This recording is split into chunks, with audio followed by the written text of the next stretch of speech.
हाय दोस्तों, size you're back with another interesting video. और ladders के आपने डिफरेंट डिफरेंट टाइप देखे होंगे, telescope ladder, multipurpose ladder, step ladder. तो आज जो है एक जबरदस्त यहाँ पे स्टेप लैडर का मैं रिव्यू करने वाला हूँ। ये प्लांटेक्स की तरफ से आने वाला स्टेप लैडर है जो कि काफी तगड़ा हाइट को मतलब आप मेंटेन कर सकते हो, काफी ऊंचाई तक इस लैडर के थ्रू जा सकते हो। 6 स्टेप्स यहाँ पर आपको देखने को मिल जाते हैं। बिल्ड क्वालिटी एक नंबर है, हर चीज डिटेल में देखेंगे कि क्या क्या चीजें हैं, कौन सा क्वालिटी का यहाँ पर जो है यूज किया गया है, मटेरियल वगैरह।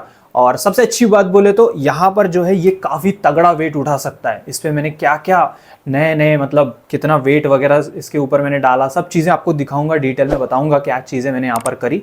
तो वीडियो को पूरा एंड तक के देखना, वीडियो के एंड तक के बने रहो। तो चलिए without any wasting of time let's begin.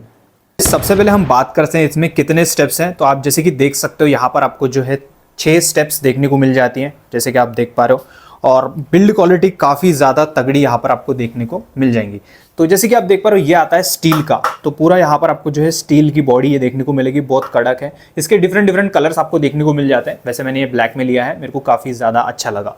और यहाँ पर जैसे देख पा रहे हो यहाँ पर आप स्लिप नहीं होना चाहिए आपका पैर, उसके लिए यहाँ पर आपको ये चीज़ें देखने को मिल जाएंगी। ठीक है, वैसे ये तो प्लास्टिक का है, इसका मतलब ये नहीं कि ये पूरा प्लास्टिक है। ये नीचे से आपको स्टील देखने को मिल जाएगा कुछ इस तरह से। मैं आपको दिखा देता हूँ, जस्ट अ सेकेंड। ये जैसे कि आप देख पा रहे हो यहां पर इसके पीछे जो है आपको पूरा स्टील देखने को मिल जाएगा, बट ऊपर जो है प्लास्टिक आपको देखने को मिल जाता है। एक्स्ट्रा लेयर आप बोल सकते हो, जिसके वजह से हम जो है पैर वगैरह जो है वो स्लिप नहीं होंगे इसके वजह से। ठीक है, और बात करें नीचे, अगर आप नीचे देखो कि नीचे भी यहाँ पे शू आपको देखने को मिल जाती है, जिससे स्लिप नहीं होना चाहिए और हलता भी नहीं है बिल्कुल यहाँ पर। बट याद रहे कि आपका जो नीचे आप जहाँ पे भी इसका सरफेस रखोगे वो सरफेस काफ़ी अच्छा होना चाहिए, तभी ये अच्छे से फिट हो जाएगा। जैसे कि आप देख सकते हो यहाँ पर ये बिल्कुल नहीं हल रहा है और बिल्कुल यहाँ पर स्ट्रांग हो चुका है, बिल्कुल नहीं हल रहा है, शेकीनेस नहीं है। अब एल्यूमिनियम का आप लैडर लोगे तो वहाँ पे दिक्कत ये रहेगी कि उसमें शेकीनेस और वो थोड़ा सा हल्का रहेगा। वैसे वो जो है जंग तो नहीं पकड़ेगा, बट अगर आप इसको भी वेल मेंटेन रखते हो, इसको अगर आप ठीक से रखते हो, इसको पानी वानी के कॉन्टैक्ट में नहीं आने दोगे तो ये भी बिल्कुल अच्छा ही रहेगा। ओके, सो रस्ट नहीं पकड़ेगा, बिल्कुल आपको रखना सही है। और अगर आपको रस्ट फ्री रखना है तो एक काम कर सकते हो, थोड़ा सा हल्का सा एक ऑयल ले लो, एक कपड़े में ऑयल डाल के आप इसको पूरा लगा दोगे तो रस्ट बिल्कुल पकड़ेगा नहीं। ये एक छोटा सा काम आप कर सकते हो। बात करें यहाँ पर बाकी चीज़ों की, तो यहाँ पर इसकी हाइट इतनी दिखती है आपको, जैसे देख पा रहे हो काफ़ी ऊंचाई तक हम इसके थ्रू जा सकते हैं।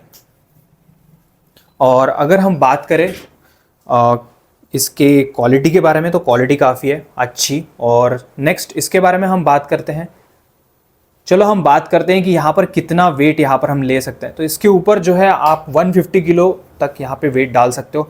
मेरी बात करूँ तो मैंने यहाँ पर मेरे केस में मेरा एसिंग फिटिंग करने के लिए यहाँ पर 2 मैकेनिक्स जो है वो चढ़े थे इसके ऊपर, और आउटडोर यूनिट आप समझ सकते हो 2 मैकेनिक्स, उनका 50-50 किलो आप पकड़ सकते हो, एक अंदाज बता रहा हूँ। और जो आउटडोर यूनिट आपको देखने को मिलेगा कुछ 20 किलोज या फिर 15-20 किलोज का आउटडोर यूनिट रहेगा। तो टोटली 120 किलोज इसके ऊपर मैंने डाल के देखे, जैसे कि आप देख सकते हो मेरा आउटडोर यूनिट भी फिक्स करा था इसी के थ्रू, तो ये काफ़ी ज़्यादा सही हुआ। अगर मैं बात करूँ यहाँ पर हाइट की, तो मैं आपको दिखा देता हूँ इसके कितना इसका हाइट आता है। तो चलो मैं आपको दिखाता हूँ। तो गाइज यहाँ पर जैसे कि मैं इसके ऊपर चढ़ रहा हूँ, कोई शेकीनेस नहीं है, काफी बिल्कुल स्ट्रांग यहाँ पर क्वालिटी वगैरह देखने को मिलेगी। और हाइट के बारे में बात करूँ तो आप जैसे कि देख पा रहे हो मैं काफी हाइट चला जा रहा हूँ इससे, और इससे आप फैन वगैरह अच्छा खासा फिट कर सकते हो, या बाकी जो भी चीज़ें वो सब कुछ। और यहाँ पर ना होल्ड करने के लिए आपको मिलेगा, और आपको ऊंचाई से डर लगता है तो यहाँ पर इसको होल्ड कर सकते हो और इस तरह से आप चढ़ सकते हो। तो गाइज अभी मैं आखिरी स्टेप पे चढ़ने वाला हूँ। मेरे को बहुत ज़्यादा डर लगता है ऊंचाई से, बट इस हैंडल की वजह से मेरे को डर बहुत ही कम लग रहा है। बट चलो देखते हैं। ओ शे, तो जैसे कि आप देख पा रहे हो गाइज मैं ऊपर चढ़ गया हूँ, और यहाँ पर इसके सपोर्ट की वजह से मेरे को उतना ज़्यादा डर नहीं लग रहा है। और आप देख सकते हो मैं पूरा ऊपर आ चुका हूँ।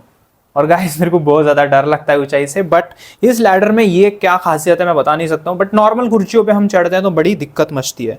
तो जैसे कि आप देख पा रहे हो इसको होल्ड करने की वजह से काफ़ी ज़्यादा अच्छा यहाँ पर जो है मेरे को आउटपुट देखने को मिल रहा है। वैसे इसके ऊपर हम 2 मैकेनिक्स और वो आउटडोर यूनिट इसके ऊपर लगा के हमने बाहर फिटिंग कराई थी, तो तभी इसी लैडर का यूज कर रहे थे। नियर टू नियर 120 केजीज इसके ऊपर मैंने टेस्ट करा है। बाकी यहाँ पर आप देख सकते हो काफी तगड़ा यहाँ पर आपको लैडर देखने को मिलेगा, कोई शेकीनेस नहीं। वैसे याद रखिए नीचे जो है बेस अच्छा होना चाहिए, अगर अच्छा नहीं है तो कुछ पत्थर वत्थर रख के आप बेस फिट कर सकते हो। ठीक है, रस्ट का कोई इश्यू नहीं है, सब कुछ तगड़ा है, बिंदास है, आप यूज कर सकते हो। एल्यूमिनियम का मत ही लेना गाइज, अगर एल्यूमिनियम का लोगे तो वो हल्का और डेलिकेट रहेगा थोड़ा सा, बट स्टील का रहेगा तो काफी तगड़ा रहेगा, आप इसको यूज में ले सकते हो। तो डेफिनेटली इसको चेकआउट कर सकते हो, प्लांटेक्स की तरफ से आता है, लिंक डिस्क्रिप्शन में दे दूंगा, जरूर चेकआउट करना, काफी बढ़िया ये लैडर आपको देखने को मिल जाएगा। तो मिलते हैं अगले वीडियो में। वीडियो पसंद आएगा तो प्लीज वीडियो को लाइक शेयर, चैनल को सब्सक्राइब करना, और भी अपडेट्स आने वाले हैं। तो मिलते हैं अगले वीडियो में। Love you guys, good bye, take care.